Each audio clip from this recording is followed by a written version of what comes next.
Hello, and welcome to the How to Exit podcast, where we introduce you to a world of small to medium business acquisitions and mergers. We interview business owners, industry leaders, authors, mentors, and other influencers with the sole intent to share with you what it looks like to buy or sell a business. Let's get rolling.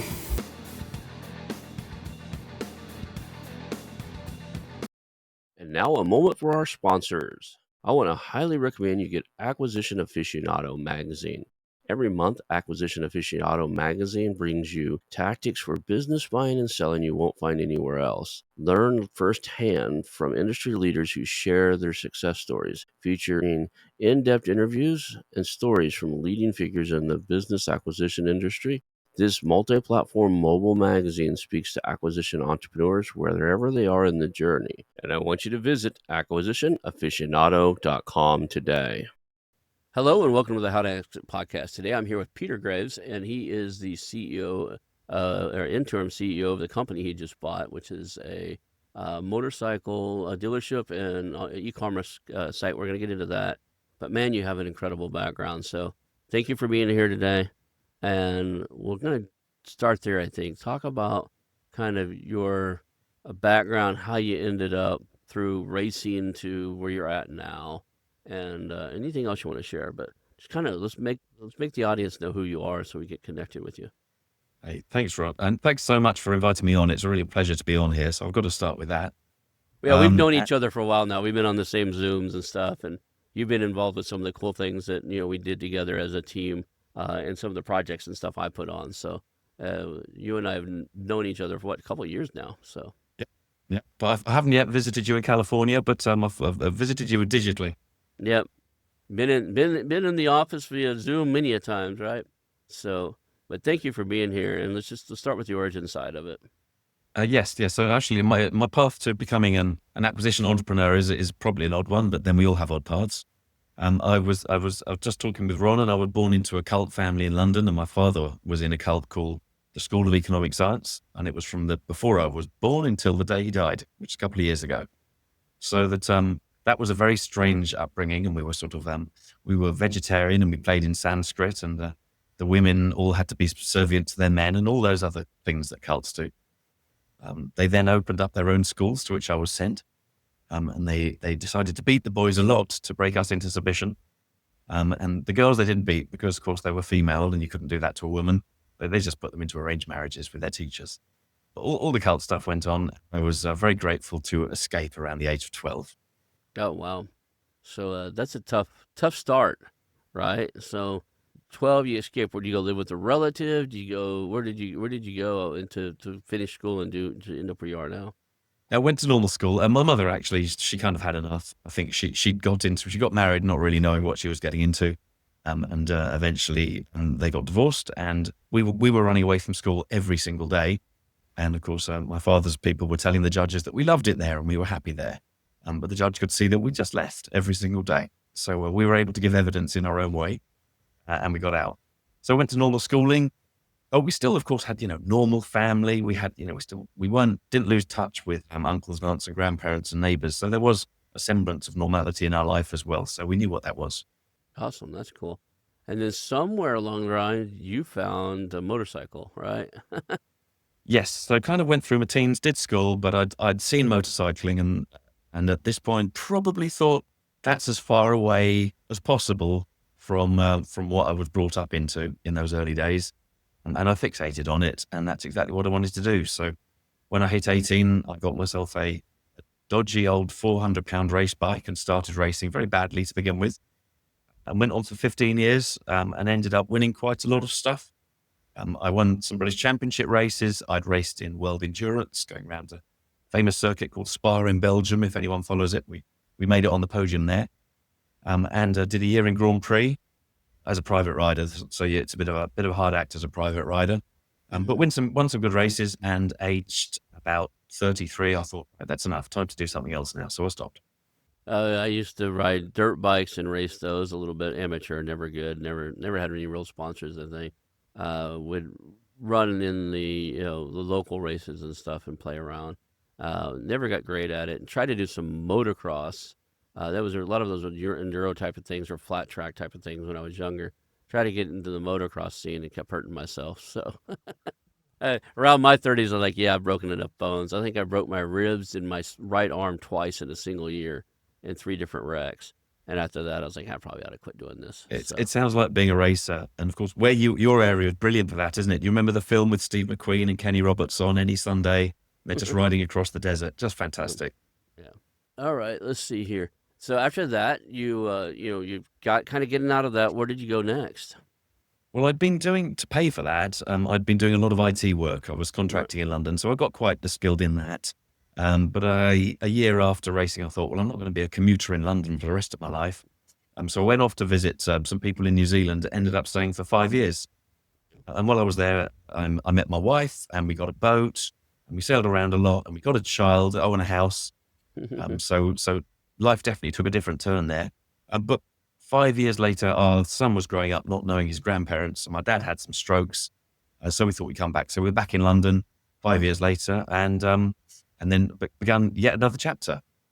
So on that chapter, in fact, Anna, my wife, is from Cornwall, so we built up a web business there. Took the digital skills, but moved more towards web and e-commerce, and got good at all that digital marketing and search engine optimization and building e-commerce websites. Built a great little business, had a team of people there, and we ran that for 10 years, and that grew very nicely. So it was a business grounding in a slightly different field, but it all builds up, doesn't it? All those different things you do. Like marketing and SEO and online business stuff. That's cool. And Yeah. then what did you guys do with that business? Is it still around or you sell it? Well, my wife still runs it, but we took us. Cornwall was a very small town. I don't know. It's like living on a probably a very far peninsula in Newfoundland or something. For me as a Londoner, we had the opportunity then to get a boat and go sailing. So we spent 4 years sailing, crossed the Atlantic, came to the Caribbean. We had our son on the boat, and we schooled him as well, which was more fun for us, maybe not so much for him. And we went from Trinidad up to New York and back down to the Caribbean, and had a very jolly time for 4 years doing that. Did you have a captain on the board, or did you sell the boat yourself? No, we'd learned that really in New Zealand, and we got qualified, and we built up some miles. We sailed from New Zealand to Tonga and did some fastnet races in Britain. So we were reasonably experienced when we got the boat. But I have to say, when you leave the Canary Islands to cross the Atlantic out into the blue yonder, and it's a one-way trip because everything's going that way, the wind's going that way, and you're not coming back when you leave.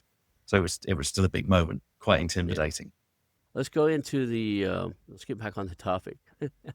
Let's go to, so you sell the world, you came back, you're doing this IT stuff. What had you start looking around to think wanted to buy a company? Because I don't think I probably met you around that time. I don't know if we went through the same Well, I, program at the I same actually had time. one more phase, which was when we came back from there. The business wasn't earning much money. The father was in poor health, and our Hmm. son just wanted to go to school. He had enough of being schooled by us, and I actually wanted to get back to London. So it meant I had to go and get a job. So I spent a few years in 2 corporate roles, and I ended up as vice president of e-commerce. So I did the full-on corporate thing for 6 years, Okay. that got us back into society. We got back on the ladder. And then after that, I thought, right, we need to go back to doing our own thing. And I knew the guys that were, buying and selling the businesses. And I'd been sort of in this very office-bound IT jobs for a while. And I thought, this will suit me better. I'll be out and about again. I'll be more entrepreneurial, doing my own thing. So I launched into it. And that was just over a year ago. And I thought, right, I'm going to commit myself to doing this and see how we can make a go of the whole M&A space, and started that early last year. Okay. And then you did your search. You participated in some of the stuff I did, like the 100-day challenge, where we try to break the nostalgia that, getting deal flow going for everybody. The whole purpose of the 100-day challenge was to do our best in 100 days to talk to 100 business owners. Nobody made it. Some people made it in the 70s. I think one guy made it up into the 80s. But that wasn't the goal. Wasn't like you had to hit 100. The goal was to have a pipeline where if you continued on, there would be, you could, if you continued doing what we were doing, now that you had momentum, every 100 days you'd be talking to 100 business owners. Like sometimes 2 or 3 days, some days you have days off. But the whole point was to build the momentum. So And you can just walk into a corner shop, can't you, and find the person that owns it and talk about their business. How did you get into it? How are you ever going to get out of it? And you can end up with these fantastic conversations. So I I found that incredibly rewarding. It does, and that becomes part of your natural conversation now with business owners. I mean, I do it constantly whenever I'm at a coffee shop or at, or anything, right? I'm like, okay, what got you into this space? I'm on a retreat down in Mexico on vacation, and the guy starts telling me about all, like, that he's semi-retired now. I was like, cool, how did you retire? Turns out he sold his business. And I might try to get him on the show. I won't say his name or anything, but sold an incredible business him and his brothers built, and now he owns a couple. They bought into and own a couple of other little things going on, but it's just natural part of the conversation now, and you do that because of the muscle you built up of trying to going out and doing 100 conversations. So Because of course, when you start approaching businesses, don't you say, I'd be interested in buying you, you really don't know what to say. You can say, I'd be interested in buying you, and they give whatever response they're going to give, and you don't really know what to say next. right, That's why those conversations are so useful, because it becomes a natural thing to talk about.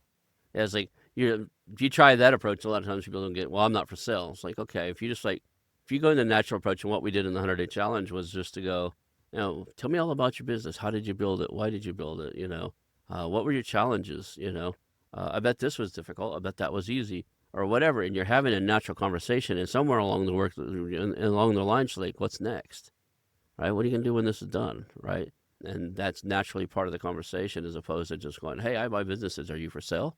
So it doesn't land right because nobody's for sale unless there's like something's wrong, unless they've already reached out to a broker, right? Most businesses you want to actually ones you want, they're not necessarily for sale. Normally, by the time they think it's for sale, it's actually far too late to get it into any condition. So the vast majority, I think, never, well, the famous statistic says that the vast majority never sell. And those that did, they decide to sell, and then they've got, another 3 or 4 years to get it into shape, even if they know how. They could easily have been preparing that earlier, doing the right things so that when they finally want to step away, everything's in place. But the majority don't do that. We interviewed another Graves that should come out any day now, but he went from the corporate world to buying a yoga. He went from working at Deloitte as a contractor consultant to buying a franchised yoga studio. And I was like, well, did you do yoga a lot? He's like, no. You went from, which was that was a little, I was like, well, that must have been difficult adapting to not being a yogi and owning a yoga studio, right? And, they had people come in and do the exercises and stuff, and I'm sure he participated. But there's something about being in your natural element and being known for something related to your business. I think what you did in getting a large motorcycle dealership, and we'll talk about that next, your background in motorcycles gives you some credibility when people go, oh, yeah, this guy used to race. He won this and that and stuff like that. It gives you a lot of almost instant rapport with people that you want to work with, business owners and potential employees, customers that walk in the door, right? It's not the first time you've ever seen a motorcycle and you're trying to sell one. So, And some people getting into businesses prefer, don't they, not to be in something they've done before, because if they've done it before, often they're dragged into the operational side of things, mm-hmm. and it's hard to resist. But of course, I have done this before. I've done the sport, though not necessarily the trade, which are quite different. But yeah, we all share the love, don't we, of motorcycling. If you've done it, there's that whole sensation thing, the freedom thing. And wherever you come from, you share that with other people, and it gives you a real strong bond with the people you're working with. You ended up doing an acquisition of a large motorcycle dealership. How did that deal come about? What was let's talk about like what led up to it? How did you find that one? When you get into M&A, of course, you're looking for the kind of businesses you're going to source. And there's some good advice which says you focus on a niche and get well known in that niche. And there's some other good advice which says, do something you actually know, and you'll have hopefully some respect from those business owners and something to talk about. Because particularly if they're entrusting their life's work and their pride and joy to someone, it's likely they're going to want to trust it to someone, with a track record, with success, or at the very least with a strong interest and knowledge of the area. So somewhere you've got to find what's your angle to get to know that owner. Motorcycling hasn't been in growth for the last few years. It's kind of, an older population. So you look at it and you think, well, it's not the sort of thing I'm going to buy into. Everyone wants to buy into tech. We all want to buy AI, e-commerce, SaaS. But it's a very different space, isn't it? Because, of course, everyone's investing in that. And you'll get venture capitalists going in there, putting in millions of pounds into businesses, 9 of 10 of which fail. And it's the massive gamble says that one of these is going to become Facebook. So that's not a practical approach for someone like me or most of us is that you want to find a viable business that you can get involved in and make a living from while you're growing it. Hmm. So that space becomes very hard. So I looked around for e-commerce and looked at some other sectors and started actually working on building up a marketing group of marketing agencies with some other people. And that's beginning to go, though I haven't got my own one yet, but I'm collaborating quite closely with them, and that's starting to come together. But it made sense to me to talk to motorcycling businesses, and I spoke to some owners. And of course, middle of last year, I was speaking to an owner. I dropped him a little message, and the message, got like a one-liner back saying, "Yes, I would like to sell my business." Okay. So we got talking, and so the story began, the long journey of discussions and negotiations until that finally came to pass. So is this something you're in the day-to-day? I know you're at the interim CEO's position right now. Is your immediate goal to find a replacement, or you want to wait until you get it back to a certain level before you do that? Or It needs to have reached a certain point. Because of my e-commerce experience, particular thing that I can do is I can take any business that hasn't fully digitalized and make that part work. And hmm often that's the biggest opportunity. And with these guys, they had a really decent e-commerce operation going, and it's the most profitable part of the business. The manufacturers tend to own you on the bike sales part of the business. It's very hard to make any profit because the manufacturers sort of arrange things so that, most of it goes to them. So you can make a small profit and you can be a viable business, but you can't expect much more than that from a dealership. But the e-commerce can scale as much as you like. It's only down to your vision and your capability of, setting up the tech, doing the marketing and scaling the thing. But the e-commerce they had was quite manually done. It was still using quite old-fashioned processes, and a lot of it was outsourced out of the business. So there was a really big opportunity for that to improve. So it means that my mission, therefore, is to get into the business, stabilize it, make sure that all the things that should be working are basically working, and the bike part of the business is viable, and then set up the e-commerce to grow, and the partnerships with other businesses so they can grow. And that's the area where I can add the most value, I believe. yeah, I was looking at the. I downloaded and got a request for information for the Harley dealership, so I to buy a Harley dealership and a couple other ones, and I was just curious of what it would took like, and it looked like they totally expected you to make most of your money off of parts and servicing, right? You do sales, and you make a little bit off each bike, but the majority, if you looked at like most of these companies are out there, and I've looked at a couple that were for sale, I reached out to the broker and had them send the stuff. The majority of their money comes from parts and service, right? Selling gloves and fuel filters and oil filters and oil changes and so many mile maintenances, all that. We all know Harley, don't we? What a great brand it is and how long they've been going and that whole lifestyle thing they've built around it. But they've had trouble here, and I think about half their dealers have closed over the last 2 or 3 years. And in fact, it was one of the ones that I stopped doing. I closed that off because I couldn't see a way of making that viable. And so that whole rationalization of process of making sure, bottom line is you need to work with motorcycle manufacturers that will not send you bust. And so I've had to be quite hard nosed about that. And we're starting with some new ones, which will be coming on soon. But we had to stop with some that weren't going to work for us. Yeah, it's just it's a business. You have to run it like a business, and unfortunately, right now, the current CEO of that is not doing right by people. He's gonna get labeled as the CEO that destroyed Harley, right? So, that said, I'll write other stuff. I've had one before. I'd be interested in owning another one. They're high maintenance still. These they've always been high maintenance bikes, but you know as I get older and stuff, I was like, can I get on something and just ride and not have to work on it or do anything to it a lot. So been looking at other stuff. You mentioned in your notes it's a turnaround. So is it not as profitable as it can be? Was it losing money? Where was it when you first seen it? When I spoke to them, they'd lost some money. The owner had been not involved for a while. He'd had someone running it, and they clearly communications hadn't been quite right. He'd had some personal problems. I think his mother had died, and when he got back involved, there were some quite big losses, and there was a falling out with the person that'd been running it. And technology had obviously moved on and was leaving them behind a bit. So he was in a difficult place, and hence he was highly motivated to find a way out. So it was hard for us because one of the things they'd had was big problems with systems. So you start asking for what's your numbers, and it was really hard for them to tell us in any reliable way. For a couple of years, they've been running 2 or 3 different finance systems alongside and not trusting any of them, and they'd all been costing money. So one of the things he'd done is gone down to one system, but that wasn't great. And just getting good financial information was one of the challenges, of many, I should say. Yeah.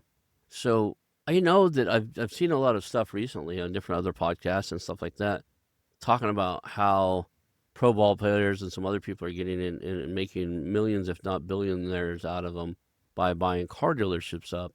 And I'm wondering, why is the car dealership seemingly, and I haven't dove into any of them, so I don't know the true numbers, but it seems like they seem to be way more profitable than what I've seen the motorcycle dealerships being. Is that because the manufacturers and the way they do it, or what do you think's causing that? I think it's just much more of a mass market, isn't it? Motorcycling's not been that well marketed, I would say, for the last few years. The motorcycling audience, as we said, is getting a bit older, but the car audience, okay, it's likely to decline with all the global changes that are going on and green movements, but it's still huge. It's still vast, isn't it? So you can be in a car dealership and just turning over tens of thousands of vehicles. And the value of each is high.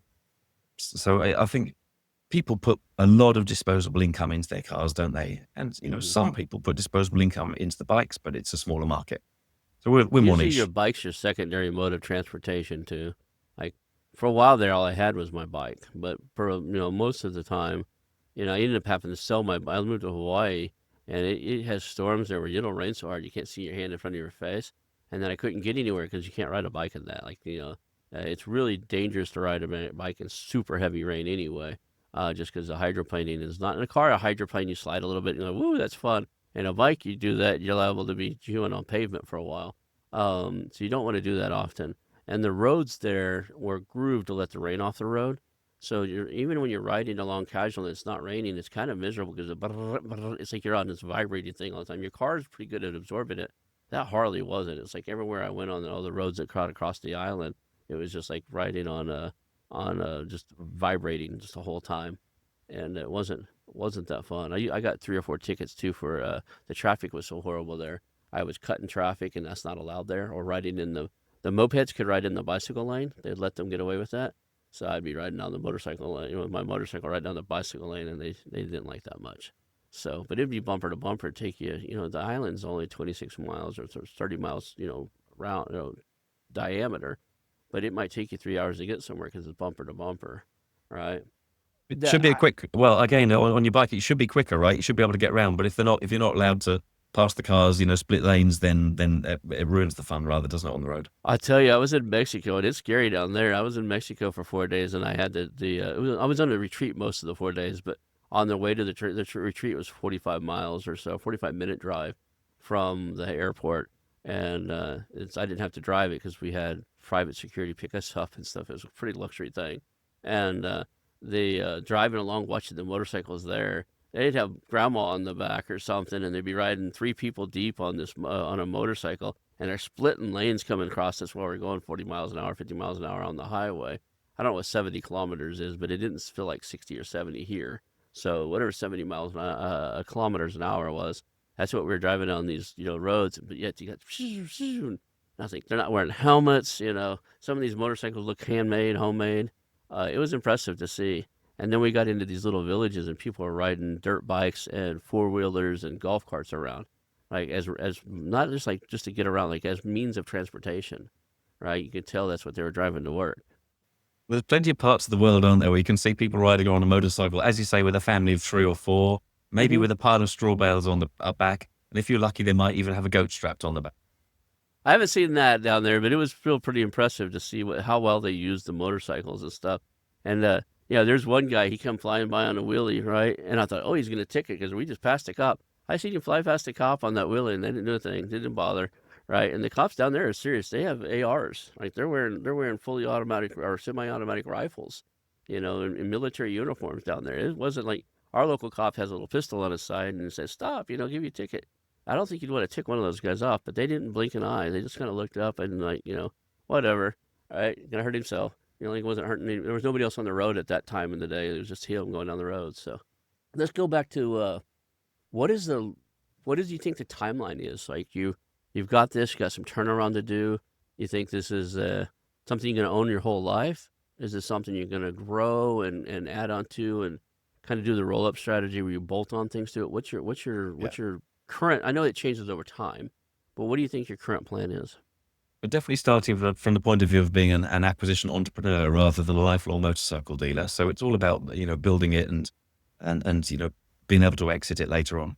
And I didn't talk about this much yet, but while I was on the journey, towards this, I ended up partnering up with Rob Richmond and Yep. his synergy groups, which means that we've got a whole structure here now for building groups of companies and some really, really good people involved.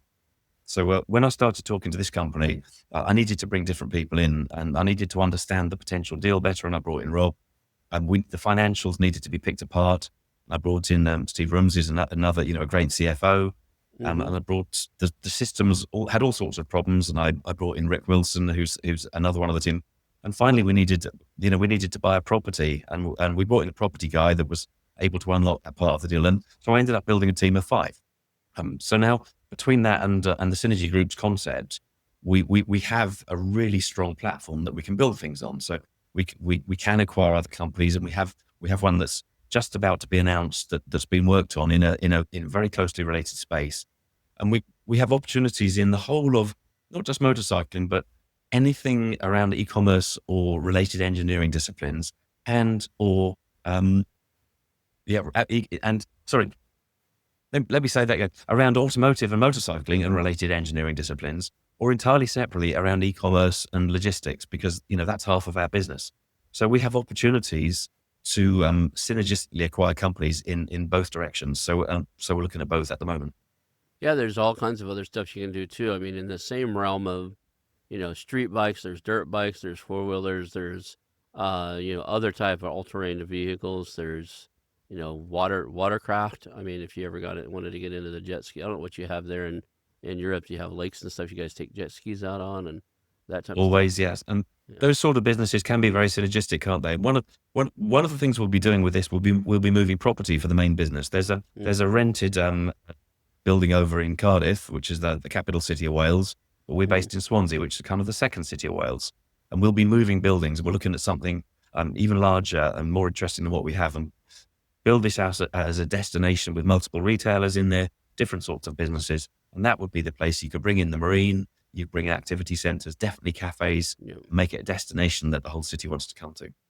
Yeah, I've seen some of these kind of like where they have the motorsport, just called it motorsport center, and you walk in and they've got motorcycles and four wheelers and street bikes and different 2 or 3 different brands of each. They might have here in the United States they have Yamaha and Suzuki and Honda and maybe even Ducati. Harleys are never usually in them because those are so unique here that I mean they kind of have to. I don't know that Harley in the United States allows themselves to be in other stuff. And then now I've seen a lot of these places, they have at least one that's some form of electric. Have you seen that already? Do you guys have electric bikes and electric We have some ATVs? smaller electric bikes, but in our part of the country, there's not much enthusiasm for them yet. So I think if we were near the city and there were lots of, bus lanes and bike lanes and Hmm. more traffic jams, there would be a great demand for it. But where we are in Wales, we're near some of the biggest hills in the UK, miles of forest with off roads and just open roads and beautiful roads. So we're kind of in a part of the country where I don't think people feel the need to go electric yet. Despite maybe they should, but if they're, like us, a diehard biker, they currently still like an engine.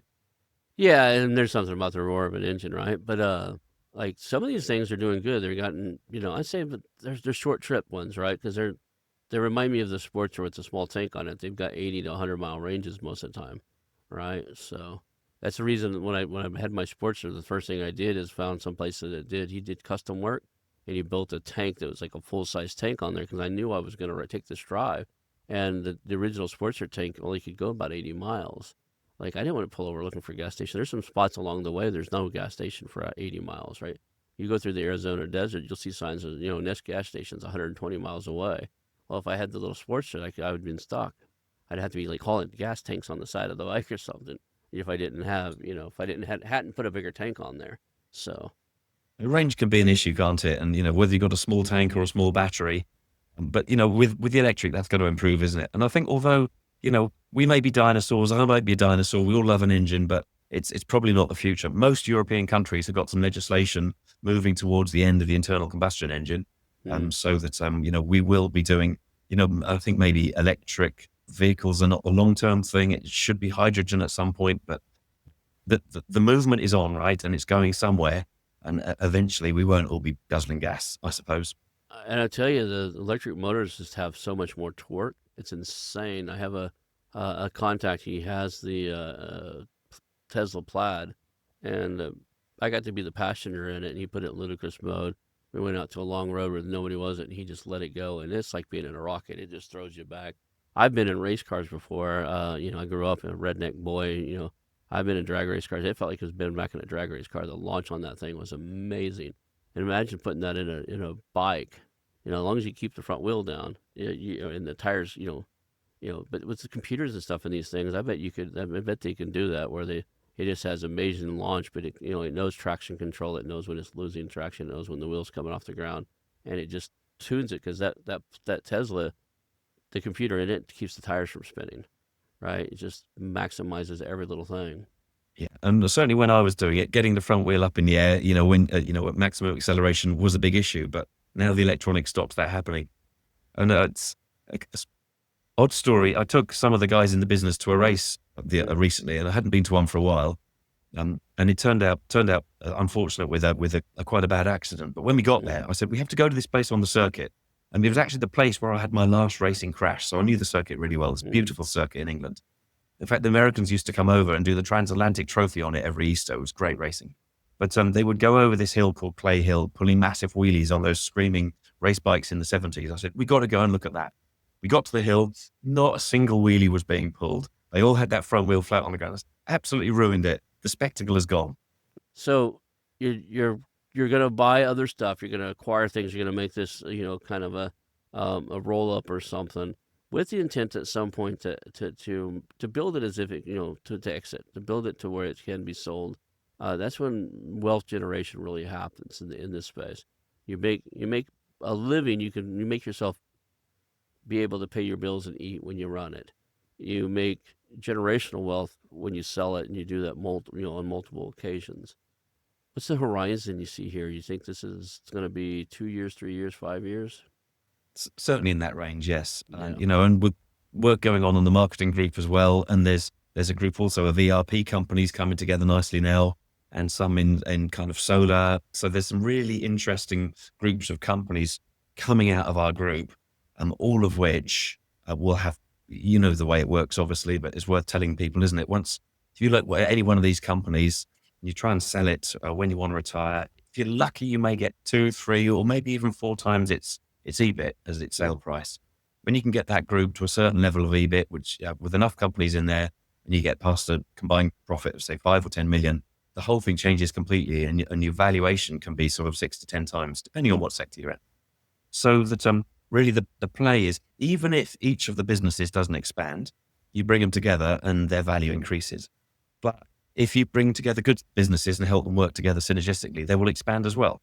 So each owner can come into this group, and they can get their business to the point where it's actually an attractive sale of value, which they normally won't on their own, is the truth of the matter.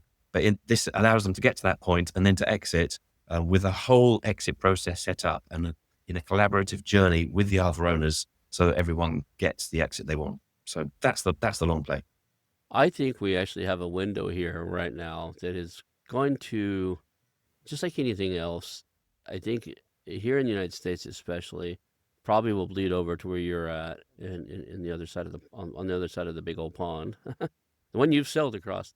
The PE here is causing a problem, and it's just now getting some attention, and that private equity, which is one of your exits, would either be private equity or a strategic purchaser. So basically, either another big dealership will buy you at the end of this journey, or you can sell to private equity. I honestly think here in the United States, maybe in a year, maybe in 3 or 4 years, but fairly soon, in the next 4 to 5 years, are going to become heavily regulated. And it's because the same corporate raiders that actually took advantage of the real estate boom and basically caused the real estate financial crisis in 2007, 2008 are playing the same game in private equity right now. They're buying companies. They're buying companies, over leveraging them with bank loans, stripping the real estate and all the assets out of them, forcing them to pay huge leases and on sell leasebacks and stuff like that for those real estate, and then turn around and they can't afford it anymore and they're going to bankrupt. So here in the last 5 to 10 years, we've lost things like Hooters, which is a restaurant, adult themed restaurant. We've lost Joann's Fabric, which was one of my wife's favorite stores. It's an arts and crafts store, and TGA Fridays. I don't know if that was PE based, but a good dozen great companies. We just got an email this morning. My wife's like, I got an email that Rite Aid's going to be. I think it's going away. And I said, I bet it's a PE play. I haven't looked it up yet. But you can't continue to do this without starting to get more rules and more laws put in place in it. So, I um, wonder if it'll be treated the same though. The reason why I ask is obviously if the way it went with the banking crisis, a lot of it was based around personal savings, wasn't it, and people's mortgages, their houses, and it mm, was it was like Freddie Mac and Fannie Mae or something, the American one, yeah, and Lehman Brothers. And when they all went, it affected millions of people potentially losing their houses, and it really affects the mass of the population, doesn't it? But I think when a business goes bust, it affects the employees of the business and the owners of the business, but actually other businesses just come in to fill its place. And so there's a kind of a case to be made, isn't there, that it's all right for a business to go bust because then a better one will come in and fill that gap. Um, it's unless it's so large that it starts causing sort of a knock-on effect through the population. I don't know the answer. I'm just speculating out these loud. guys are Look, taking $100 million to $1 billion companies though, and overburdening them with debt, strapping them down with all kinds of debt, forcing them into bankruptcy, and leaving the banks holding the bill, right? And those banks are the ones that are also paying. They've got their own lobbyists, right? They got their own uh, and it's causing it's a dual effect right now. One of the biggest money making things that's happening in the United States is what's called private banking. It's basically when you become so high risk as a business that the banks will no longer lend you money. These PE firms are starting to lend it out at high risk loans, and they're killing it doing it. So that's the kind of life cycle of one of these things failing is they sell at an overpriced overvaluation to a PE firm, and they're sitting on, say, multiple locations of real estate. The real estate is valuable here right now. So the PE firm says, like, hey, let's sell that real estate over. I'll even give you more money if you sell the real estate to me. I'll place it in my real estate investment trust, and I'll give you, this on the real estate. Now you got a lease, right? And this whole thing cascades up to where they have a lease. They are paying now. They're paying for extra lease, extra debt, extra, warehousing and stuff because they used to own their warehouses. All that stuff adds up, and then the economy shifts a little bit, and they can't afford all these payments. And they're like, well, I guess you have to go bankrupt.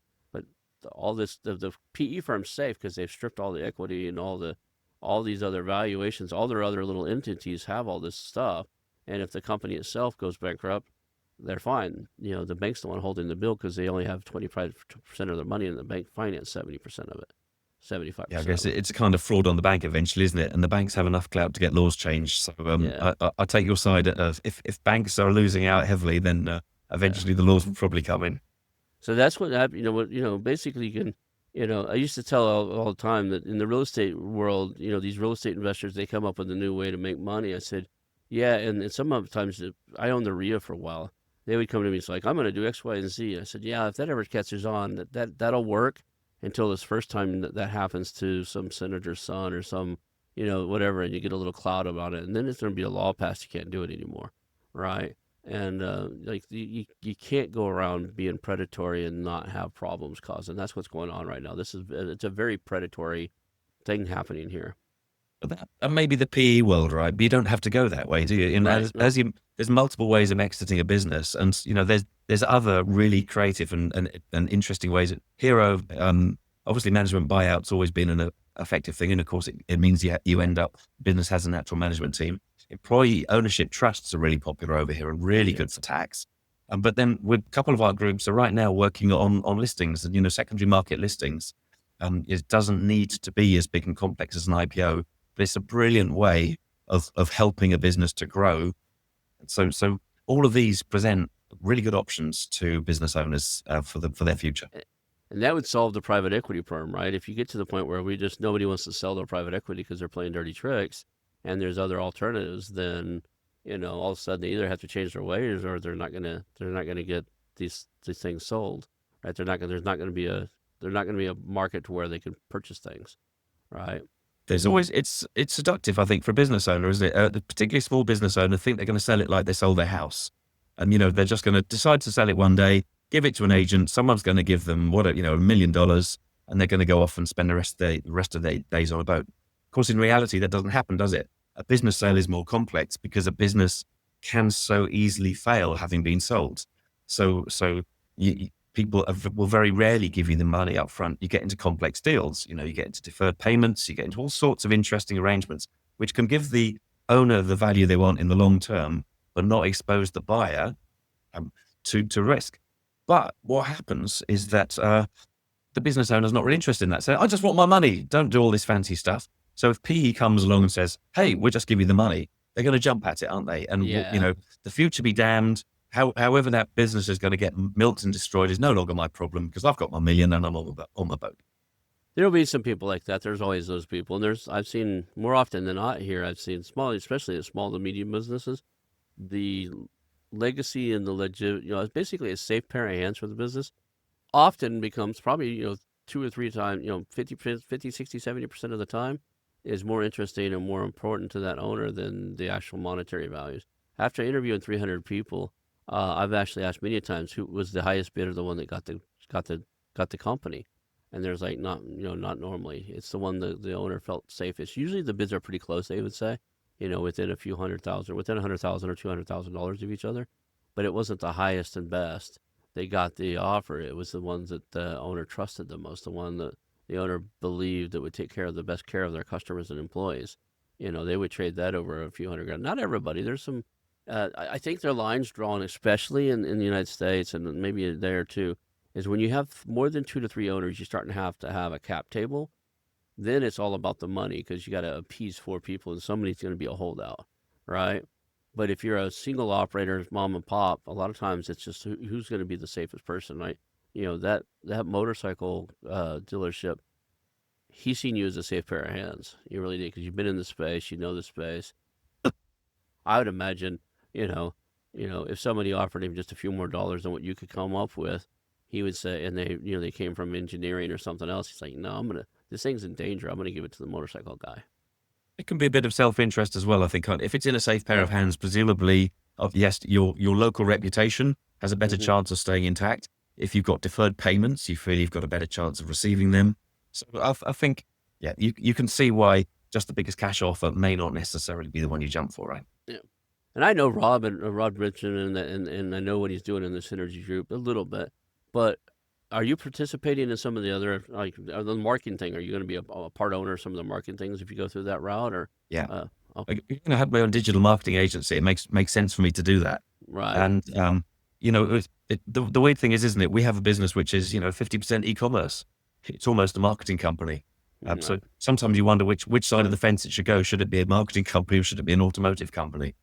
So it's an interesting space because there's a lot of technology in both areas, and some of it is integrated between the marketing and the automotive side.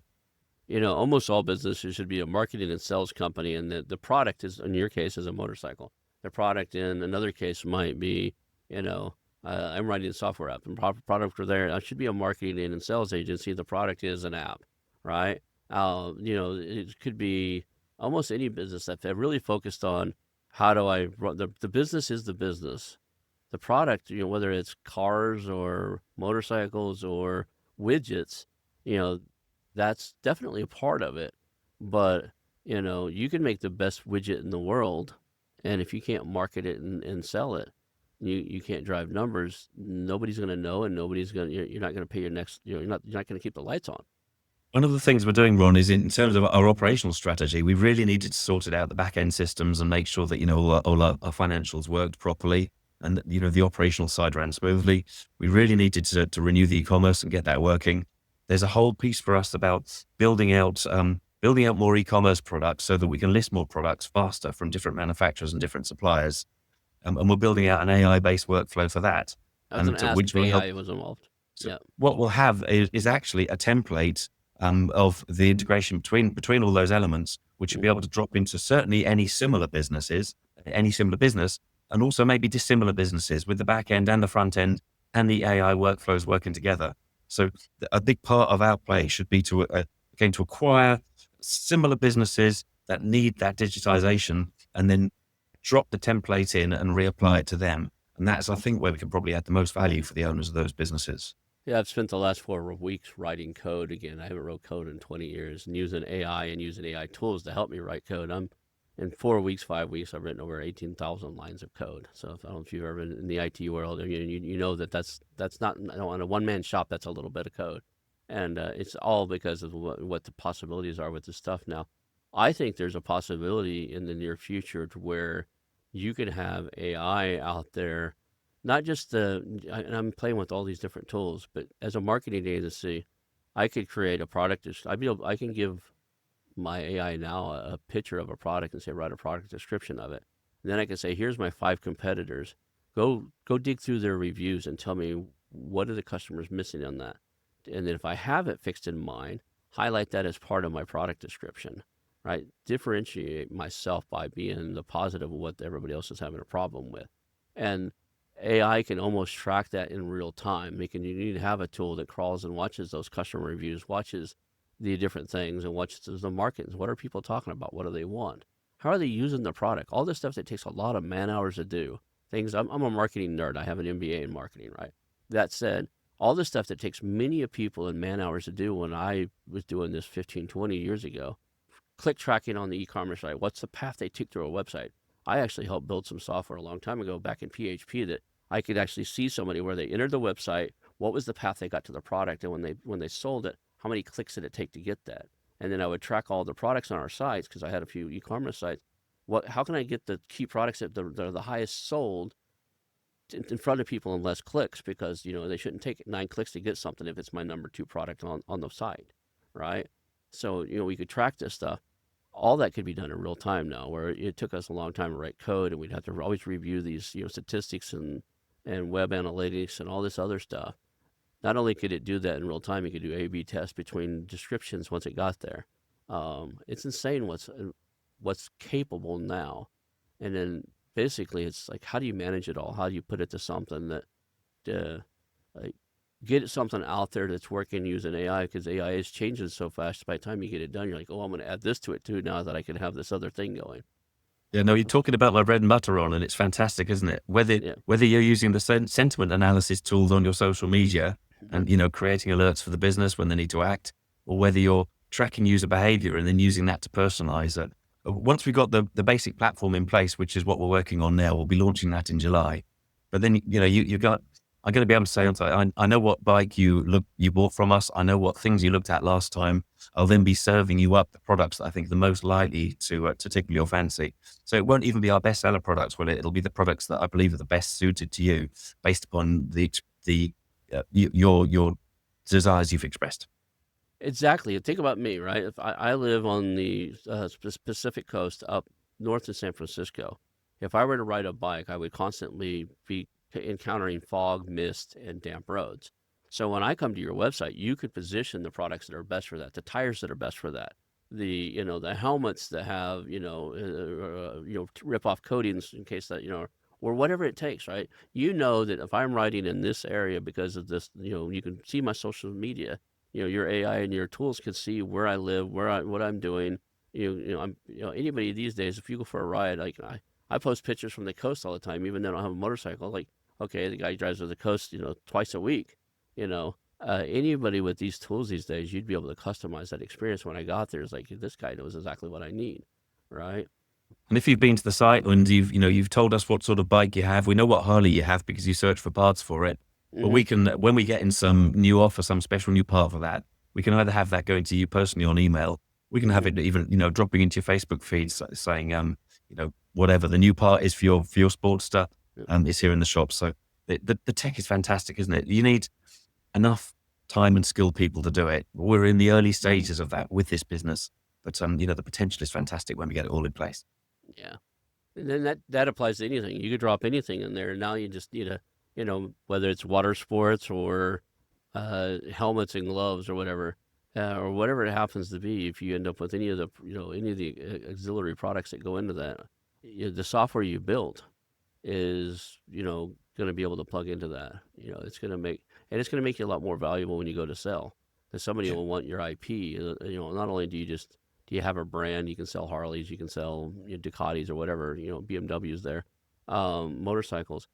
You also have this unique marketing system and unique intellectual property based, intelligent tool that positions yourself competitively or above the rest of the market. And there's where you get your premiums. That's why you get between, if even if you have the EBITDA, and that's where you get your what you call strategic acquisitions. A company that will buy you at 15, 20x because they want your tech, then as opposed to paying 7 or 10x because you have a market space they want to be in. How did you know my plan? I don't believe it. I've been rumbled. You've rumbled me wrong. It's I've been around for a little while. I've got my blonde beard to prove it. So the wife's always like, "It's gray," and I was like, "No, I just went blonde." That said, Good beard, Ron. oh, I can't grow a beard at all. I just doesn't doesn't work on me. So I'm very I've got impressed. enough beard for most of us. So I did a funny thing with the group. I'm helping a group here do acquisitions and stuff. A little bit like the Synergy Group, a little bit different. But for fun, one day I took the AI and I took my picture of me and I gave everybody on the board, including the women, a beard. So I wanted to make you guys all cool like me. So AI superimposed my beard on the whole crew, and they thought it was amusing and told me to cut it out. So, but no, I love what you're doing. I love what you're working on. I really want to see you win, man. What can we do to help you out? What is it? If the audience is out there and they're listening to this, is there anything they can do to help you out, or point you in the right way of something good's for sale or something? What can we do to help you out? I mean, I guess, if anyone over this side of the pond wants a motorcycle, we could definitely help. But no, but people in the M&A community, if you've got some skill, if you've got a business that would match beautifully, because the whole group thing it's very open. Someone's got Hmm. a business they can see that it would work in the group, then Hmm. you can use that and participate in the group. So there's no real barrier to people wanting to be a part of this. And we're looking people that can help us to build out the AI faster. I've got people we're working with that can help us with elements of the outreach. Of course, doing outreach to our trade customers is really important. So there's no end of good people that we'd like to get involved. So if you think there's a synergy, just please come and talk to me. I think Ron's got all my contact details. It'll Yep. all be on the podcast somewhere, won't it? So Yep. people that think they've got a business that would suit, I'd really like to hear from them. Well, Peter, thank you. Hang out for a few seconds afterwards, and we'll call that a show, man. Thank you, Ron. Thank you, everyone.